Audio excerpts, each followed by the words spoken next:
কি রে, গাড়ির এই অবস্থা করলে কি করে?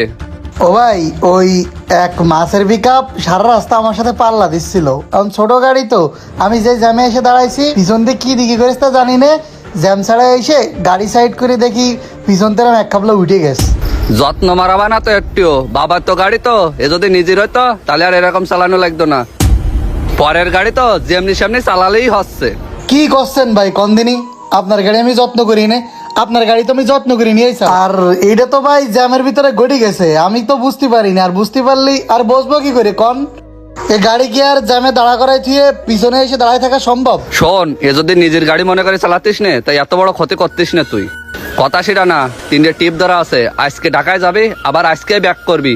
যশোরের তো একটা টিপ আছে, ঢাকায় যাতিবি আবার। মানে ভাই কি করতে চাচ্ছেন আপনি কন্দিন? আপনি তো সময় দিচ্ছেন আমারে ভালো করে, 24 ঘন্টাও তো সময় আমারে দিচ্ছেন না। আপনার কথা মতো এখন যে গাড়ি লোড করে ঢাকায় নিয়ে যেতে করছেন, রাত্রি আবার গাড়ি আনলোড করতে করছেন, কাল সকালে এগিয়ে থাকতে হবে, আবার এগিয়ে লোড করে নিয়ে যেতে হবে। আপনি যা করছেন এরা বলি তো গাড়ি 130-40 চালাতে হবে, তা তো আমার দ্বারা সম্ভব না ভাই। ইমার্জেন্সি না মারাই তো পারতিস না। দেখ দিন গাড়িটা আসতে চালাই কি করেছি, কত কিছু জানি না। আমার কিস্তি আছে, তোমার টিভি যাওয়াই লাগবে। তুমি ইদানিং ভালো হয় তাল বায়না শুরু করেছ, এইগুলো বাদ দাও। ভাই আপনার কাছে আপনার গাড়ির মূল্য না থাকতে পারে, আমার পরিবারের কাছে আমার জীবনের দামটা আছে। আমি আর উল্টো পাল্টা গাড়ি চালাতে পারবো না। আপনার ভালো রাখলে আমার রাখবেন, আর না রাখলে বাড়ি করে দেবেন।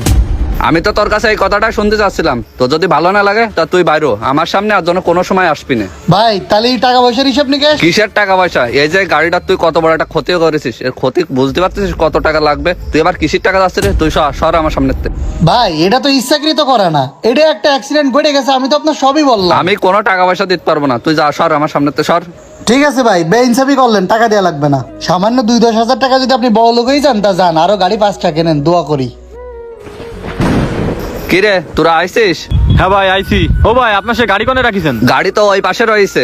শোনো, আমার এক রাত্রি একদিনই 3টে করে টিপ দেওয়া লাগে, খুব ইমার্জেন্সি টিপ ধরি। এখন তুমি যদি গাড়ি চালাও 80-100 নিচে কোনো সময় গাড়ি শো করানো যাবে না, বুঝতে পারিস?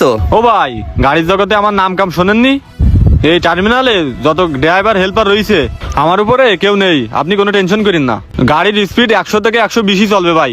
ভাই আমার সাথে যে ছেলেটা দেখতেছেন না, এর গাড়ি চালানি দেখলে তো আপনার মাথা নষ্ট হয়ে যাবে। এ তো 80-100 ছাড়া স্পিড টানেই না। কি পারবি না?